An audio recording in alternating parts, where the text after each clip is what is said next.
Welcome back to Siri creations. Friends, ಇವತ್ತು ಯಾವುದೇ ರೀತಿ ಬೀಡ್ಸನ್ನು ಯೂಸ್ ಮಾಡದೆ ಬರೀ ಥ್ರೆಡ್ಡಲ್ಲಿ ಒಂದೊಳ್ಳೆ ಸೀರೆ ಕುಚ್ಚು ಮಾಡೋದು ಹೇಗೆ ಅಂತ ಕಲ್ತ್ಕೊಳ್ಳೋಣ.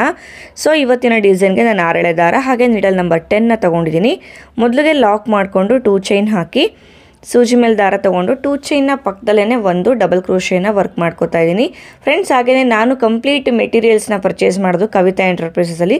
ಅವರ ಒಂದು ಡೀಟೇಲ್ಸು ನಾನು ಡಿಸ್ಕ್ರಿಪ್ಷನ್ ಬಾಕ್ಸಲ್ಲಿ ಕೊಟ್ಟಿರ್ತೀನಿ, ಒಂದ್ಸತಿ ನೀವು ಚೆಕ್ ಮಾಡ್ಬೋದು.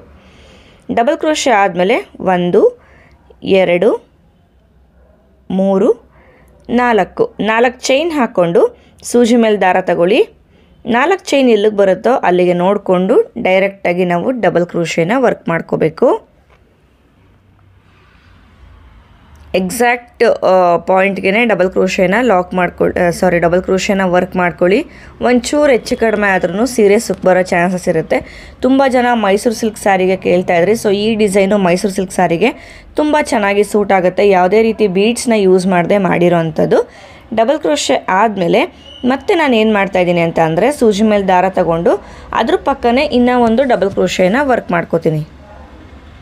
ಸೊ ಆದಷ್ಟು ಡಬಲ್ ಕ್ರೋಶೆಗಳನ್ನ ತೀರಾ ಲೆಂತ್ ಮಾಡೋದಕ್ಕೆ ಹೋಗಬೇಡಿ.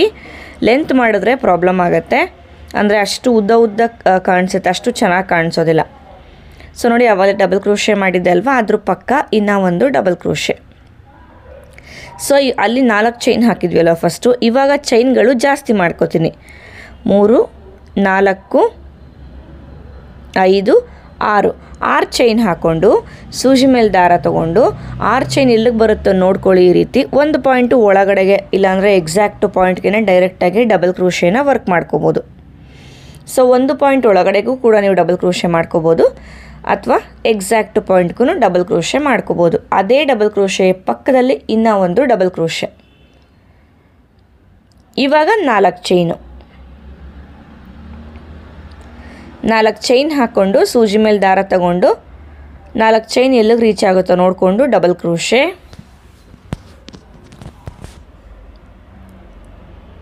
ಡಬಲ್ ಕ್ರೋಶೆ ಆದಮೇಲೆ ಅದೇ ಡಬಲ್ ಕ್ರೋಶೆ ಪಕ್ಕದಲ್ಲೇ ಇನ್ನೂ ಒಂದು ಡಬಲ್ ಕ್ರೋಶೆ. ಎಲ್ಲೆಲ್ಲಿ ನಾವು ಡಬಲ್ ಕ್ರೋಶೆ ಮಾಡ್ತೀವಿ ಅಲ್ವಾ, ಅದ್ರ ಪಕ್ಕನೇ ಇನ್ನೂ ಒಂದು ಡಬಲ್ ಕ್ರೋಶೆನ ವರ್ಕ್ ಮಾಡ್ಕೋಬೇಕು.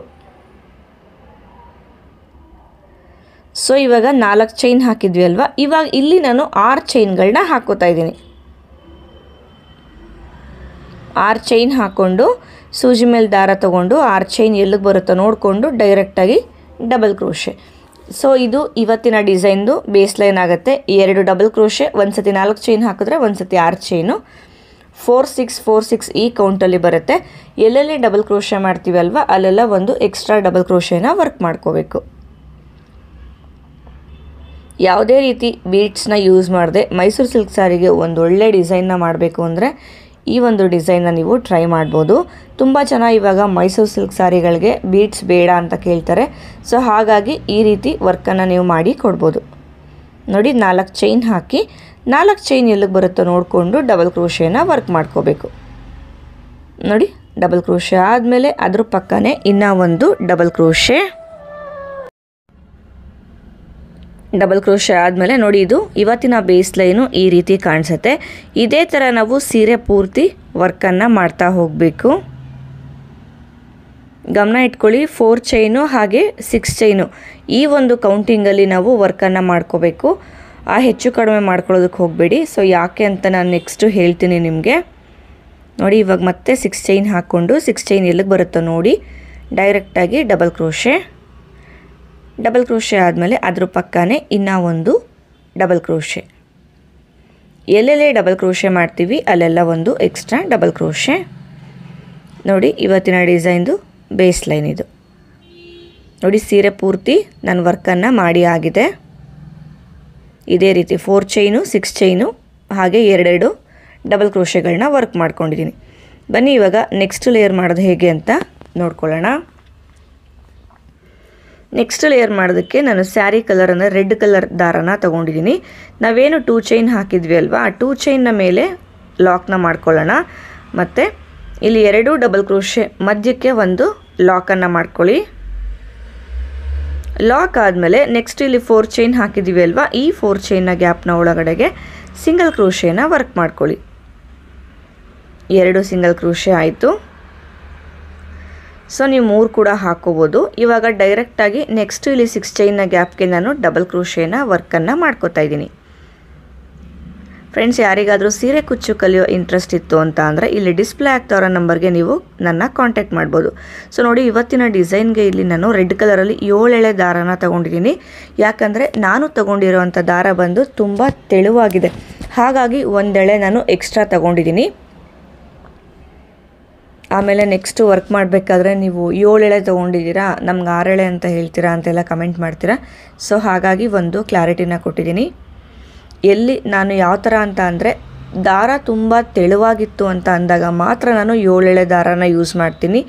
ಇಲ್ಲ ಅಂತ ಅಂದರೆ ನಾನು 6 ಎಳೆ ದಾರನೇ ಯೂಶ್ವಲಿ ನಾನು ಯೂಸ್ ಮಾಡ್ಕೊಳ್ಳೋ ಅಂಥದ್ದು. ಸೊ ನೋಡಿ, ಇಲ್ಲಿ 6 ಚೈನ್ನ ಗ್ಯಾಪ್ ಒಳಗಡೆಗೆ ನಾನು ಡಬಲ್ ಕ್ರೋಶೆಗಳನ್ನ ವರ್ಕ್ ಮಾಡ್ತಾ ಹೋಗ್ತಾ ಇದ್ದೀನಿ.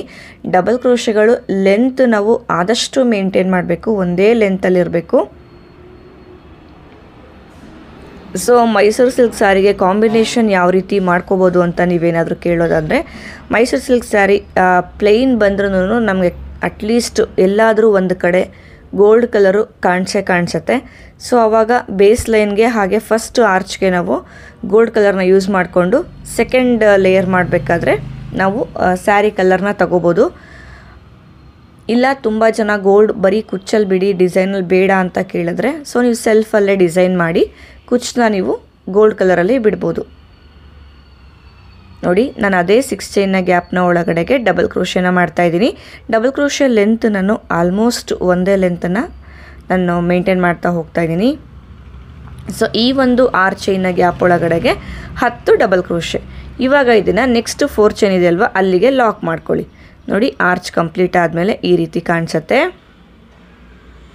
ಇವಾಗ ನಾವೇನಲ್ಲಿ ಲಾಕ್ ಮಾಡಿದ್ವಿ ಅಲ್ವಾ, ಮತ್ತೆ ಇನ್ನೂ ಒಂದು ಸಿಂಗಲ್ ಕ್ರೋಶೆ.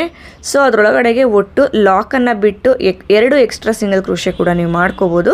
ಇಲ್ಲ ಅಂತ ಅಂದರೆ ಲಾಕನ್ನು ಬಿಟ್ಟು ಒಂದಷ್ಟು ಎಕ್ಸ್ಟ್ರಾ ಸಿಂಗಲ್ ಕ್ರೋಶೆ ಮಾಡಿಕೊಂಡು ಮತ್ತೆ ನೆಕ್ಸ್ಟ್ 6 ಚೈನ್ನ ಗ್ಯಾಪ್ನ ಒಳಗಡೆಗೆ ಇವಾಗೇನು ನಾವು ಆರ್ಚ್ಗೆ ಡಬಲ್ ಕ್ರೋಶೆಗಳನ್ನ ಮಾಡಿದ್ವಿ ಅಲ್ವಾ, ಆ ರೀತಿ 10 ಡಬಲ್ ಕ್ರೋಶೆಗಳನ್ನ ವರ್ಕನ್ನು ಮಾಡ್ತಾ ಹೋಗ್ಬೋದು.